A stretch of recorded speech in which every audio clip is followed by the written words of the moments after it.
I'll be taking a spring break for a few weeks. In the meantime, we're repodcasting some past bike adventures. Hope you enjoy. Greetings and welcome to another edition of The Pedal Shift Project. The Pedal Shift Project is a series of conversations, thoughts, and experiments around the bike touring lifestyle. From tips and tricks to ideas on how to ride your ride. Let's shrink the world by bike. Show notes and more are at pedalshift.net/222 and email the show at pedalshift@pedalshift.net or text the show at 202-930-1109 and check Pedal Shift out on all the socials as well. Hello, everybody, and welcome to the Triple Twos, episode 222 of the Pedal Shift Project. It's going to be 111 episodes until we get something similar to that. That's just math, y'all. I'm Tim Mooney. I'm your host for this, the second part of the Filling the Blank C&O tour. This one is subtitled Beat the Rain. Last week we had YOLO, and this is Beat the Rain. And it was a fun it was a fun trip, and obviously the whole concept of today's episode is, did I beat the rain or not? So here we go. My 3-day weekend tour was about to be washed out by the remnants of yet another hurricane rolling through the area. And since the C&O isn't exactly the best trail in a soaker, it was a good idea to reverse course and head back to my cabin. But would the tropical gusher wipe me out, or would my special river crossing be impossible to traverse?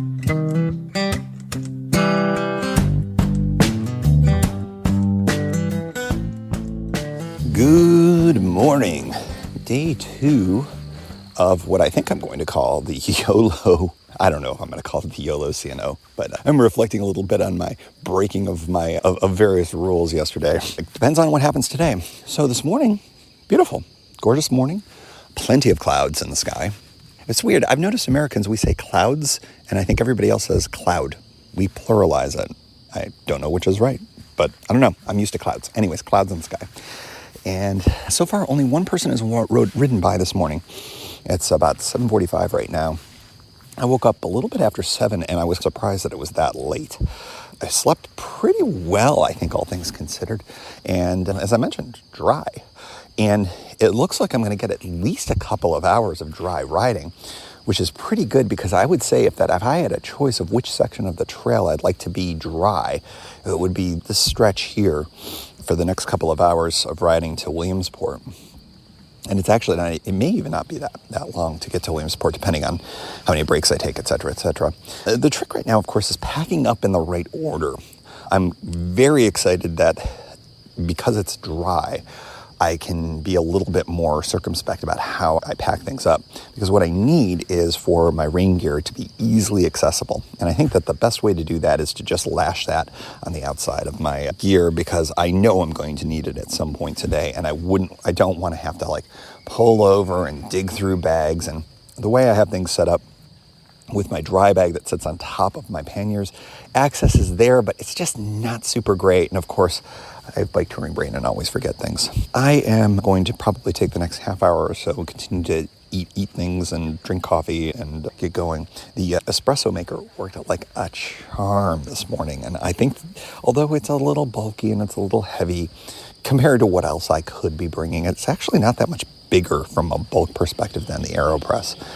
Boy, it makes a really nice and well-sized cup of coffee, which I like. I should take a picture of that and throw that in the Insta feed so folks can see what it is. It's nothing special. I think I just picked it up I think it's Italian, but I picked it up in Paris. I can't quite remember, but I do like it quite a bit.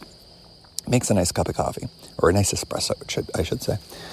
All right. Yeah, last night there was, after I finished recording, there was somebody, at least one person, perhaps two people, who came down in the area that I was in, but that what they were doing was they were going to get a look at the river, and nobody gave a crap about my presence, which was quite good.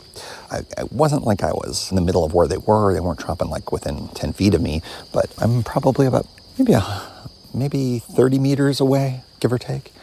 So not terribly far away, but also not super close. So nobody cared. And like I said, a couple of people have been going by today. I just had 2 runners go by even while I was talking, and nobody cared. But that's good. So I think that this is a good alternative spot if you wanted to get past Shepherdstown or before Shepherdstown, because that is the one thing that I would say, the distance between Huckleberry Hill and the next one going towards Cumberland, which is Killiansburg Caves, it's 13 miles?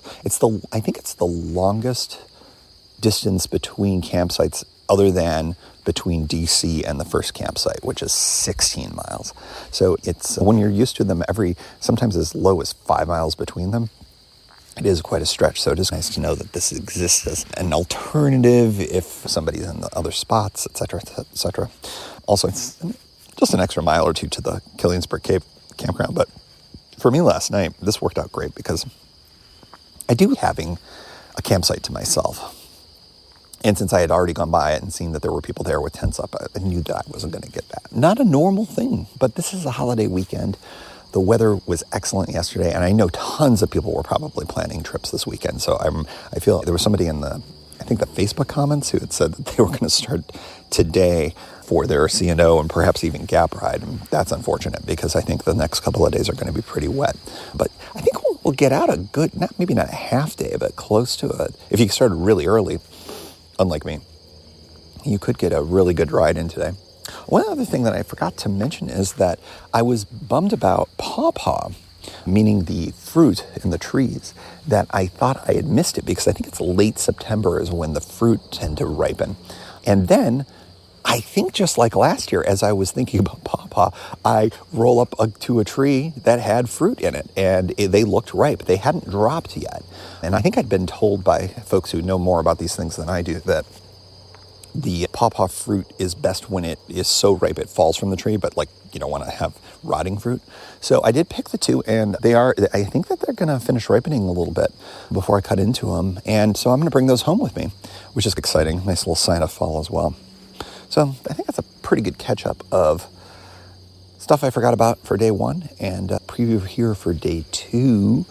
Who knows how this is going to go? It may be that the rain that we get early is pretty light. I think the biggest challenge is just the ride, getting up to the bridge.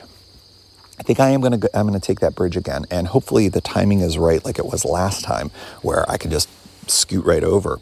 It should be easier to push the bike up onto this end and then get over and then get across, and then I'll definitely come down in that back area because the one thing about that is it's going to be a muddier slog if the rain has been really bad, so that's going to be something else to consider. But otherwise, you do end up being more exposed if you follow the rail bed all the way around because there's roads. Of course, you're on the rail, so if they're working the rail, you can be observed that way, and you do not want to be observed. More to come on that. Hopefully, the rain won't be so bad that I won't be able to record good audio. So here we go.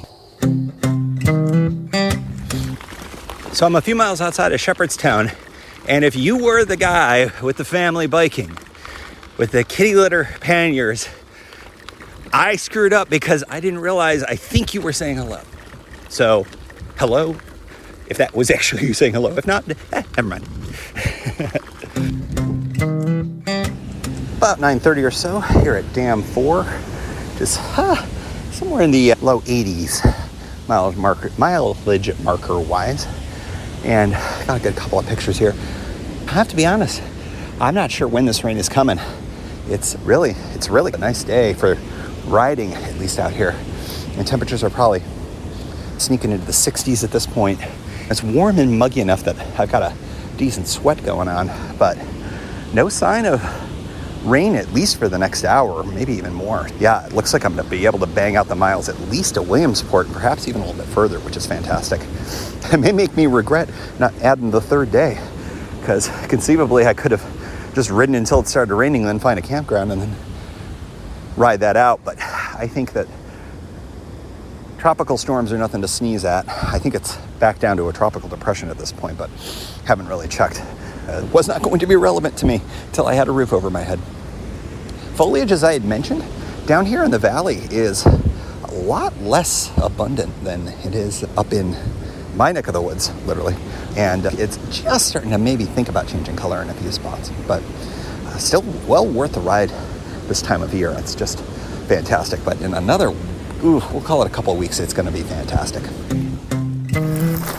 Somewhere in the 90s before Williamsport, weather report, because basically all my podcasts are weather reports, backwards looking weather reports, which are super useful and handy, hyper local backwards looking weather reports. Well, we are cloudy in the mid-60s. Again, couldn't be more perfect. I was telling Kimberly, my partner, before I started rolling yesterday, that this is the weather that I usually get in the summer sometime on the Oregon coast, and I've been desperately missing it. And all I had to do was wait till October on the East Coast to get it again. I am now passing Falling Waters, a noteworthy Civil War place where the bad guys, from my perspective as somebody who is a descendant of Union Army battle drummer, he was a drummer boy, I think is the less charitable way to put it, but he was they used to have to time marching with percussion instruments, and that was my great-grandfather's role. Anyways, he wasn't here, but Confederates were. They crossed the rivers because they were getting chased. And I'll leave the rest of the commentary for Civil War battle reenactors, people who make, and if you are one, I apologize for this, but folks who played D&D when I was a kid were cooler than that. Maybe I'll drop that.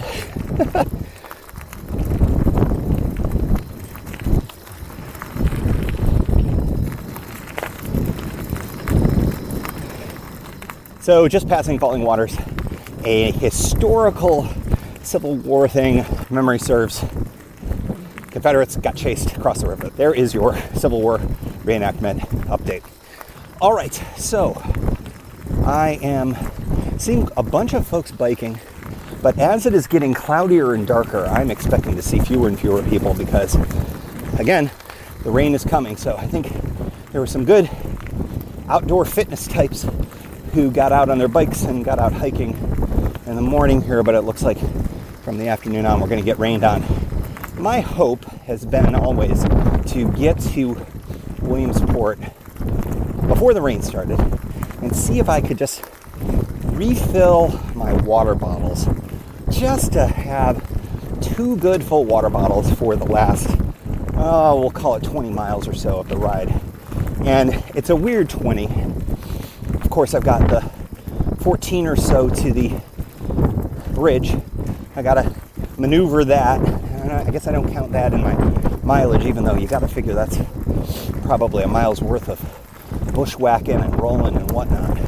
And then it's the climb out of the valley back to the cabin. It'd be nice if I could at least get to Williamsport dry, although I have to admit, at this point, just with the humidity, I'm a little moist, even in the wool layer that I got on top here. I actually went to all shorts because I was feeling a little warm.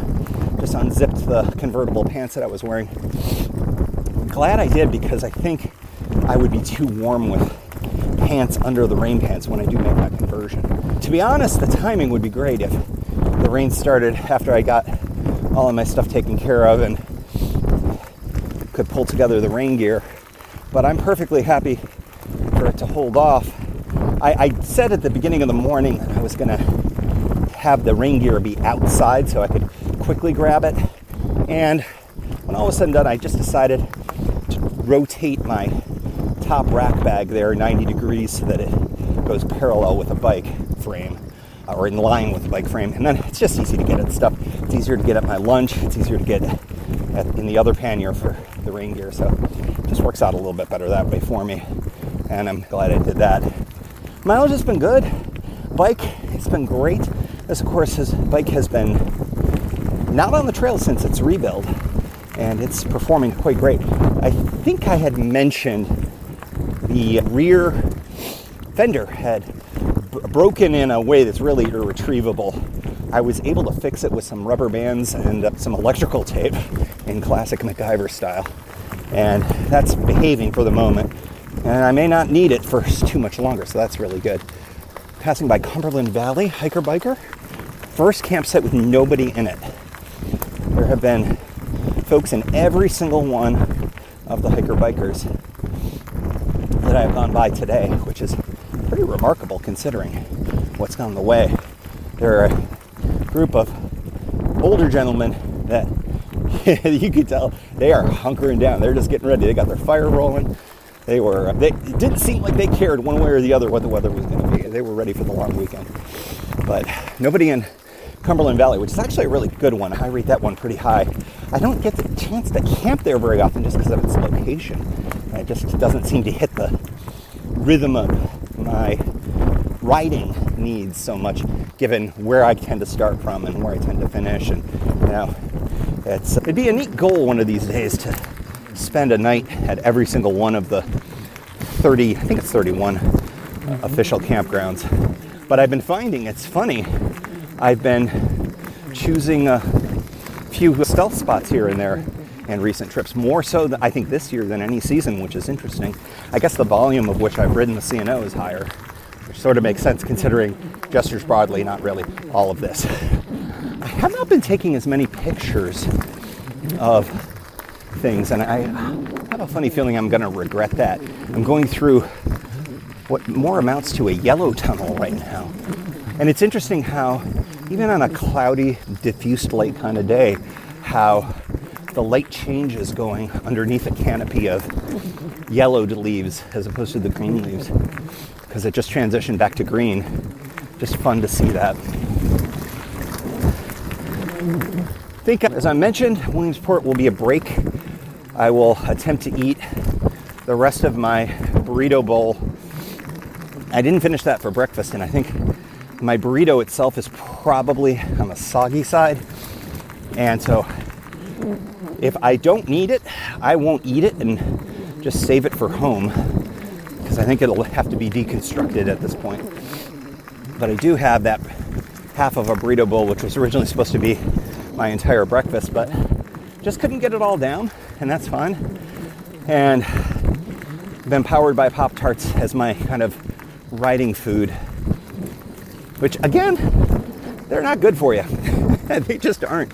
I've even got to the point where I have to say they don't bring me much joy, but I do view them as excellent food. And even though they will frequently break in their packaging, it's a good jolt of calories, and not in a hard way to take them down. And especially as somebody who's like, holy moly, that's sweet.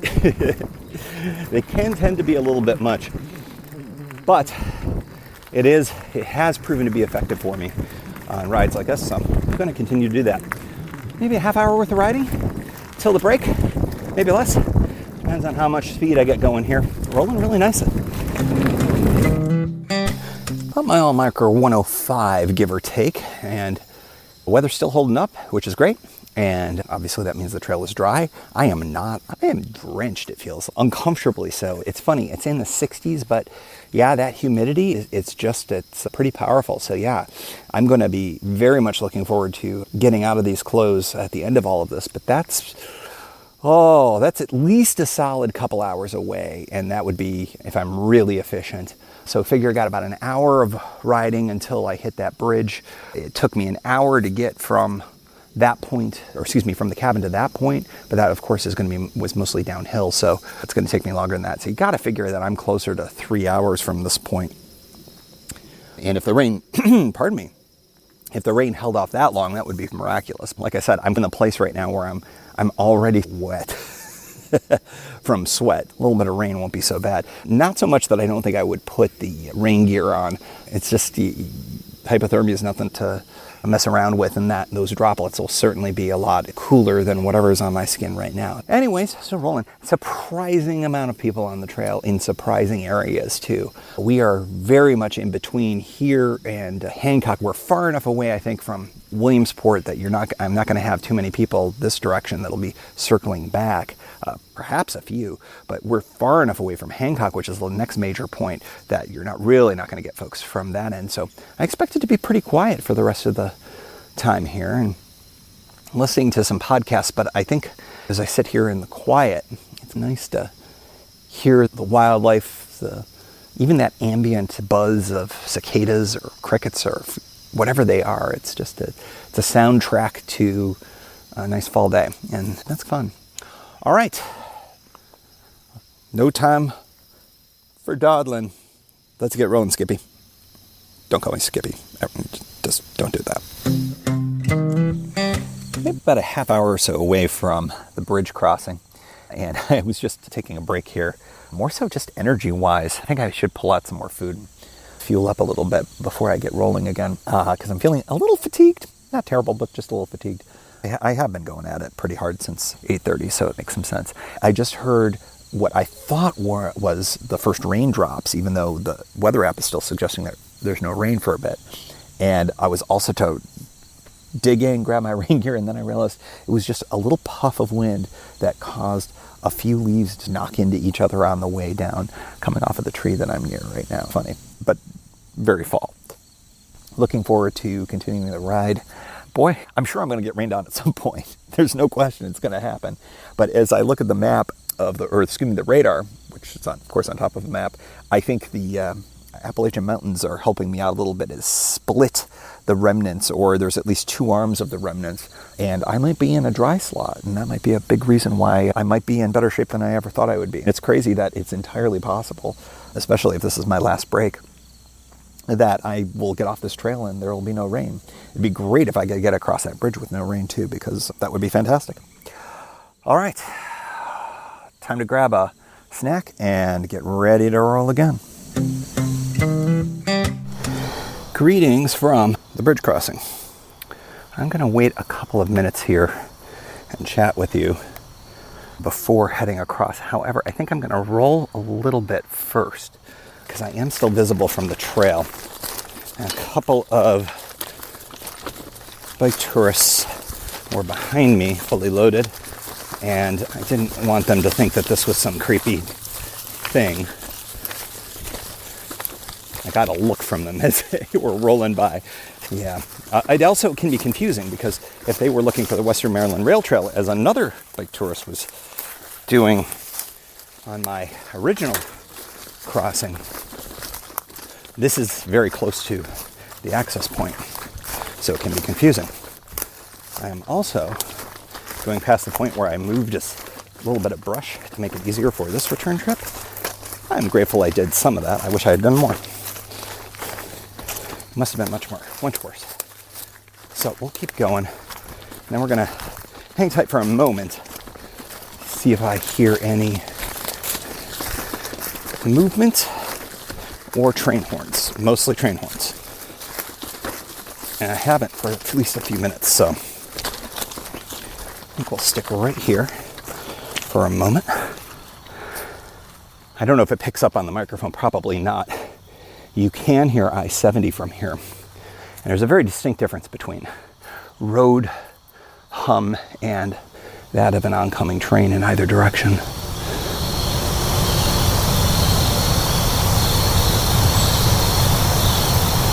And so far, nothing. And having observed this many a time, not when I was crossing, in fact, but just getting information, a train crossing is imminent. They blow for quite a while. And so I'm not hearing it from either end, so I'm going to go for it. And we'll bring you along on this YOLO adventure as well. Now the real key here is, I have come across it before where there's been CSX folks on the bridge when I've come around this corner, so forgive me for shutting up for a moment while I take a peek. Nothing? All right. They were working on the bridge, and so that changed my plans, obviously, as I quickly ducked back.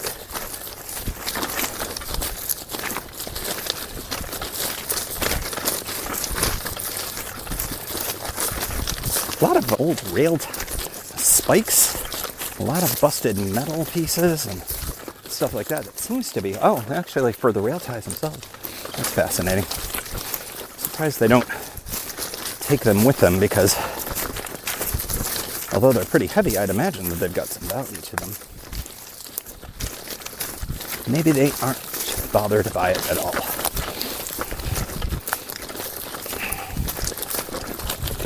And one more quick look. Yes, it is a clear shot across.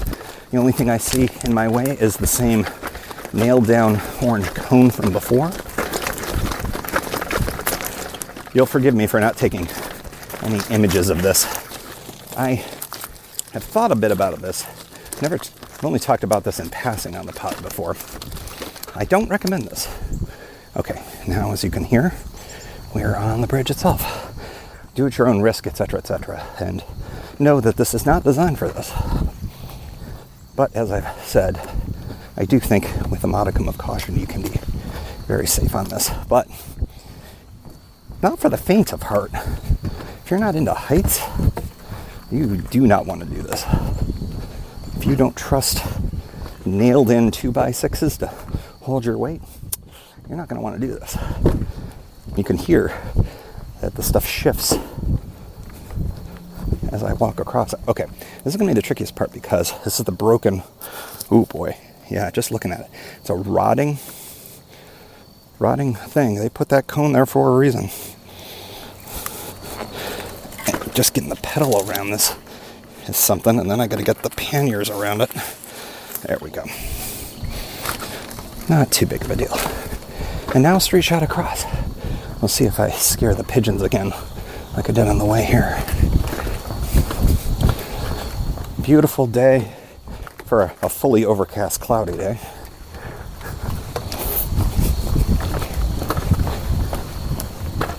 I've toyed with riding this before, but I feel much more secure walking it. The upside to riding it is that you could get through it faster, but I just don't think fast is the fastest possible. I don't think it's the smartest possible on this. But you definitely don't want to dawdle, because the less time you spend on this, less exposure you have.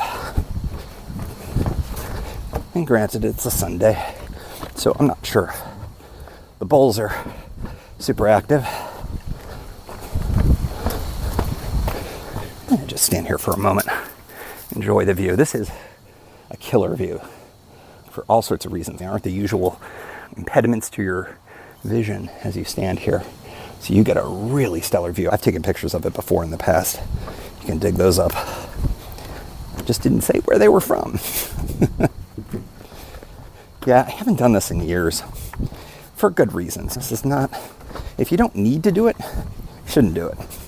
But this has been, for this trip, a real helpful option. And I am nearly across the Potomac River here. Again, very shallow. I've thought about pack rafting across this, and I may have even mentioned that on the show before, just to avoid the legal issues involved with this. Plus, I think it would be fun. That might be on my list for next year. Been very interested ever since I did the show with Maggie Lonergan. Of course, friend of the show, Guthrie Straws, done this. So I think the C&O would be a really excellent opportunity to do it. But I think I need to be thoughtful about how I would bring the thing, how I'd inflate it, what to get in the first place, etc. Okay, we are coming to the end of the bridge here. Some of these are not nailed down real good. And back to my friend Megan and F. Everly and Becky loves Timmy. Oh, that's nice. Liberty loves Sam back in 93. Alexis and Chris in 2014. Stacy, 2014. The memories that were created here on this bridge continued. All right, here we go. We're going to go down the near side that I'm on, rather than the far side, which is a much harder go, but going down is so much easier, as you probably can tell. Same basic pattern though. Take a step, release the brakes, use the brakes. You can even do this fully loaded. Footing is not great because of this not quite fist-sized gravel. But once we get more on the dirt, it becomes a lot easier. And you got a lot of weight behind you if you're fully loaded, so you want to be careful. I'm sure it would be great for the ratings, for the storytelling for me to take a terrible plunge. I'm going to take a hard pass on that. And down we go. And there's just a couple of things between me and getting underneath the bridge again. Just a downed tree here, which is just big enough to create problems. And a much smaller one that I can roll over. And I think at this point, I think it's questionable as to whose land this is, but not being on the trestle is a big difference, I think. If I was spotted by the wrong folk. And going underneath this bridge right now, I have to say it's fun doing this. It's been too long. All right.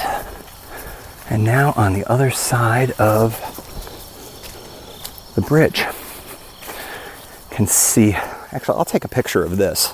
We'll do this while I'm recording, because why not? And then you can take a look at it. I'll make sure I get this directly in the show notes. Yeah, there we go. Okay, so picture taken. Nice, good evidence to be used against me. Interesting, there's somebody's fire pit with a whole bunch of plastic bottles. I don't mind that this exists if this was done by locals, but pick up your damn trash, man. Rather than have you escort me out of the woods, I think we'll call it there. That's fun, I have to say. It's not right. It is not legal. I was trespassing. Don't do this unless you fully know what's going on. You heard how it went in both directions, but I have to say, a little bit fun.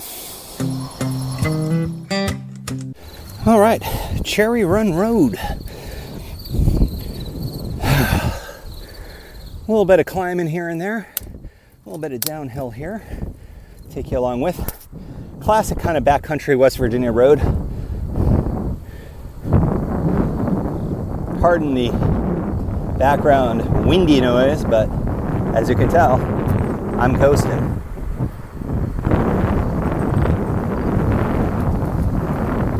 I will not be coasting for this whole trip, unfortunately. I bought a gigantic downhill on spec to get here, and now I get to pay it back with some not terrible uphills. It's not the end of the world, but on a fully loaded bike, it's noticeable. But after doing a little climb before I started recording, we're back down into another small valley and about ready for a climb, if memory serves. The nice thing I would have to say is it's not one big long climb. It's a couple of ones, but the worst ones are actually back closer to my home, as I'm a few hundred feet above even, I think, the road level. So yeah, it's a bit of a thing. But I think when all is said and done, I have not looked at the radar yet, but I have not gotten a ping from my phone saying that it's going to be raining in the next hour. So after all that talk about riding in the rain, I may actually even end up beating this thing, which would be pretty remarkable and unexpected. The one thing I think I'm going to do is to finish this conversation, which will probably be amongst the last few times I'll be talking on this edition of the tour journal.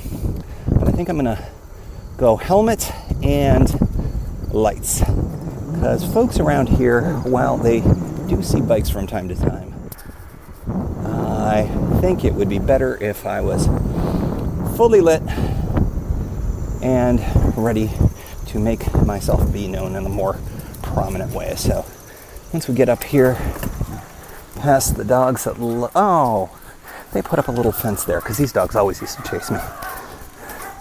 Hello, dogs that used to chase me. Dogs are funny. From the road I live on in West Virginia, it is the end of the C&O kind of completion cycle, the YOLO ride. I don't know what we're calling it. You'll know because I've already called it this. It's in the graphics. But what a great ride. I beat the rain. Completely beat the rain. It's clear it's coming soon. But that was a really nice element to this, because I'll tell you what, I'm pretty pooped. This climb out of the valley is really intense at the very end of my ride here. And I've got one more hill that I'm pushing. And then I get to ride downhill basically to my driveway. So that's going to be awesome. But yeah, it was just such a fun ride. Grateful to see so many people out enjoying the trail, including folks who were out there camping and doing it up bike touring style, which was not the case earlier this year. So I think folks are starting to feel more inclined to do it. The folks that I did see doing it, I saw masks, I saw good stuff. I really am grateful that folks are not letting coronavirus stop them from having a safe, responsible tour. And that's basically what I've been doing since this all started. Will this be my last one of the year? I don't know, maybe. I guess it depends on the weather and how work goes for the next few weeks, months, whatever.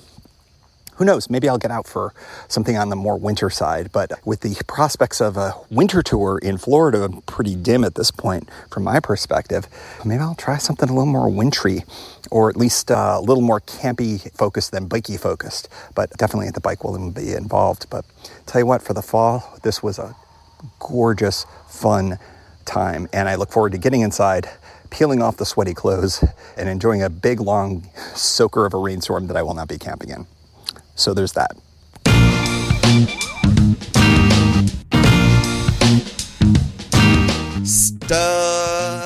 Statistics. YOLOs. Just one this time. Miles biked 50. Bridges crossed 1. Bridges legally crossed. Look, behind you! Burritos eaten 1. Hurricane remnants beat 1. Flats 0.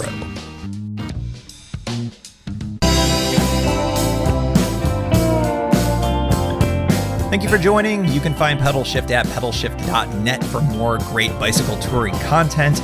You can hear the Pedal Shift project through Apple Podcasts or your favorite podcast app. Opening music courtesy of Jason Kent off his self-titled album. The track is called America. Check out his band Sunfield's latest release, Mono, wherever cool music is available.